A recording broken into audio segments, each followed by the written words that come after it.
It may seem like Apple is behind the competition a lot of the time.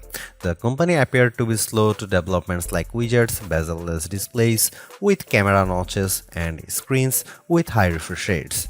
And with the iPhone 16 Pro, it appears to once again be late to the party, bringing generative AI features and a real button for the camera to its 2024 flagship.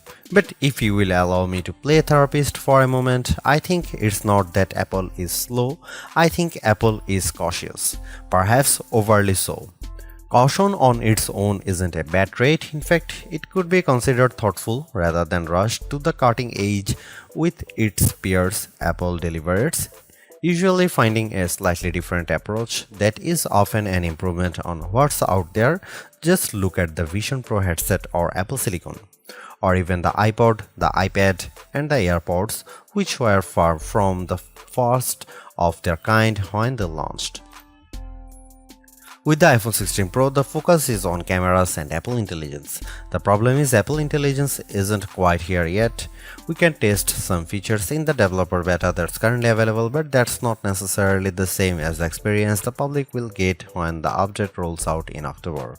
It's not unprecedented for new iPhones to launch without some marquee features, sure, and thankfully there is still plenty that the iPhone 16 Pro brings.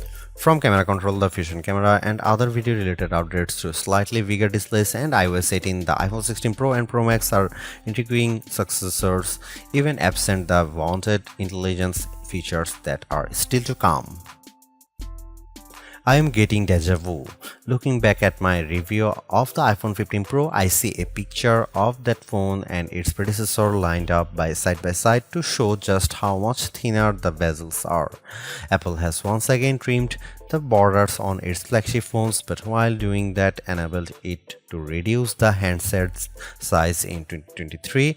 This year it allowed the company to cram in larger screens without much change in footprint.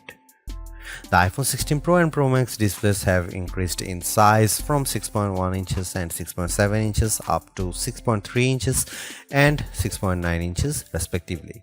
Both handsets have grown ever so slightly too, by just under 1mm in width and about 3mm in height. Basically, the iPhone 16 Pro and Pro Max are a hair wider and taller than their predecessors but maintain the same 8.25mm profile, and yet in spite of this minimal change, you won't be able to keep your old cases if you are upgrading from an iPhone 15 Pro to an iPhone 16 Pro. Not only would the cases not quite fit, you'd also need something with either a cutout or a sapphire crystal and conductive layer to be able to use the new camera control. Of course, Apple sells compatible cases, as do some third parties like OtterBox, so you have plenty of options. I have spent most of this year's hardware review season remarking how Samsung and Google's flagships feel like iPhones, and I have now reached a strange inception point. As I have been comparing competing phones for this review, I have been surrounded by about a dozen handsets from all these different companies on my couch, including last year's iPhone, the Galaxy S24 Plus, and the Pixel 9 Pro and Pro XL. Trying to figure out which one is the iPhone has become more confusing than ever, as they all feel similar in build. The best way to verify at a glance is looking at the camera arrays or my wallpaper. All that is to say that the iPhone 16 Pro feels similar to its predecessors, which is what these other companies have been attempting to emulate. Apple would be right to feel flattered by this imitation, and yet I have to wonder if it's time to do something different. Google's Pixel 9 Pro is actually a whole 6 grams lighter than the iPhone 16 Pro at 221 grams, and I'm absolutely smitten by its rich pink hue and shiny edges. Though I like the new golden desert color for the iPhone 16 Pro, I do wish Apple's premium flagship had more fun and vibrant exteriors. That said, I do love the base iPhone 16 in pink, teal, and ultramarine.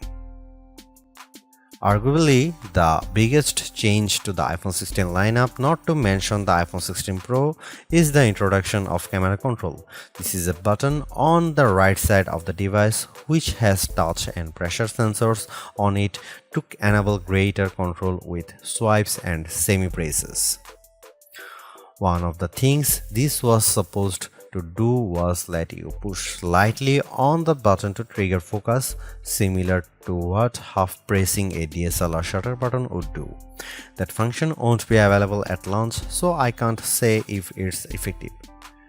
But by the large, camera control is a very Apple approach to a feature that has been around for years. From phones by Sony and Nokia with dedicated shutter buttons to Android handsets with hardware-based double-click shortcut, the notion of quick access to your camera without having to fudge with the screen is a popular one. For good reason too. I've hated having to swipe or long press the icon on my iPhone's lock screen in the past, and even though I could set the iPhone 15 Pro section button to open the camera, it just wasn't positioned well and I'd have to give up my mute button. So, Apple isn't breaking new ground with its hardware shortcut for a frequently used app, but it does do a few things differently. With the touch sensor, you can swipe on it to tweak things like exposure, zoom levels and tone, and the half press still works as a way to select options or go back out of menus within the camera control interface. In theory, it's a nice way to make changes in the fly. In reality, there are a few issues and they largely have to do with placement.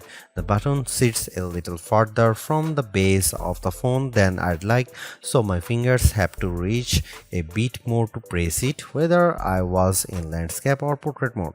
This wasn't usually a problem when I had both hands free and could steady the iPhone with my other hand and readjust my grip.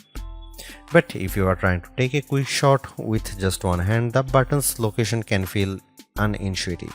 Of course, everyone has different finger lengths and ratios, so it's entirely possible that other people find this logical. It also depends on your grip. If you are cradling the bottom of the device in your palm, it's harder to maneuver. If you are covering part of the screen and reaching out for the button head on, it's slightly easier to use camera control. Still, even for those with the strongest claws, swiping and half pressing and double half pressing on the sensor is tricky. I was only ever really able to do that if I had my thumb holding up on the bottom edge and my middle ring and little fingers steadying the right end of the phone. Maybe this is a new camera grip I just need to relearn for this button. The awkward placement is a minor gripe compared to what I found most annoying, the button's touch sensor. Not only was it difficult to swipe through different settings when holding the device with one hand, it also reacts to accidental touches and swipes. Sometimes the phone would slide down my palm and change the exposure or zoom level, completely ruining the vibe. I should point out that you can go into accessibility settings to either tweak or swipe sensitivity or turn it off altogether if it really bothers you. Honestly, if you are planning on making adjustments with camera control, it's best to have time, patience, and both hands free. In those situations, I had a lot of fun editing settings and watching them by reflected in the viewfinder in real time. I also liked zooming in and out of subjects, decomposing a shot and tweaking exposure till I liked what I saw before then pushing down to snap the picture. I especially loved this while recording video since it makes slowly zooming in or out of a subject smoother than using the on-screen slider. Depending on your mood, the new photographic styles can be fun or serious. Apple's tweaked the built-in camera filters to not only offer more options but give you greater control. Due to how the company has refined its processing each year, there is also an improved depth map captured when it detects a face in the scene. This combined with a greater focus on color science around skin tone has led to what might be my favorite new iPhone 16 feature.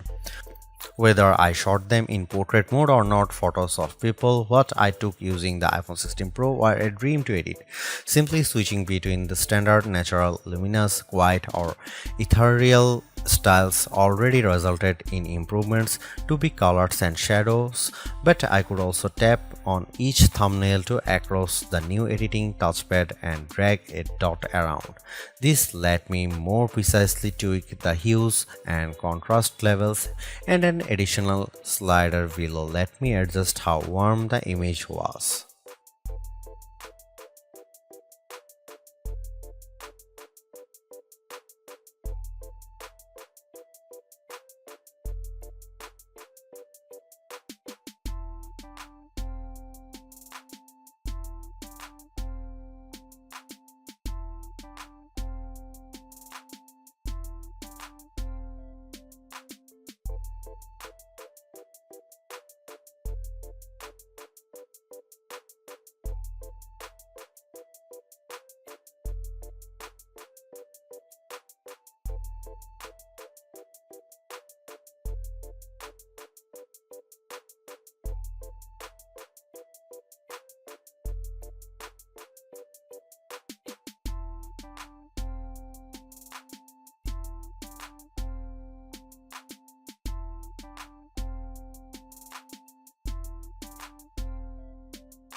Apple's caution is sometimes warranted, especially at a time when mistrust of AI-generated content runs rampant.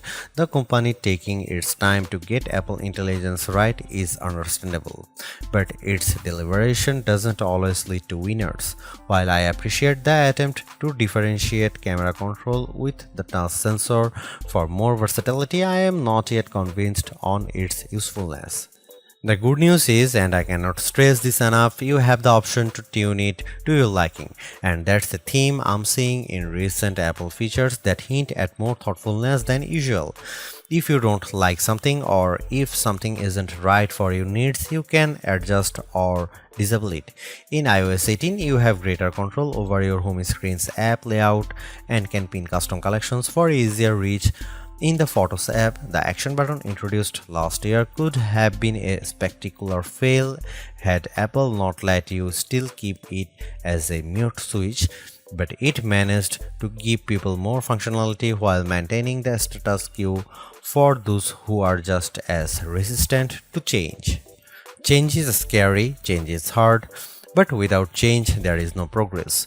Apple's cautious approach is a tricky balancing act that's evident on the iPhone 16 Pro. Some new features like audio mix and custom routes in maps delivers mixed results, otherwise like photography styles are hits. Then there are the basic ingredients like good battery life and durable, attractive designs that Apple cannot neglect. The iPhone 16 Pro's subpar battery life holds it back from beating the competition, which is stiffer than ever this year, especially from Google. Luckily for Apple, most people who have iPhones are going to stick with iPhones. It's just easier. For those already sucked into the ecosystem, the iPhone 16 Pro are worth the upgrade from a model that's at least 2 years old. If you already have an iPhone 15 Pro, for the sake of our planet and your wallet, you might prefer to hold off on upgrading, especially since this year's devices aren't that much different.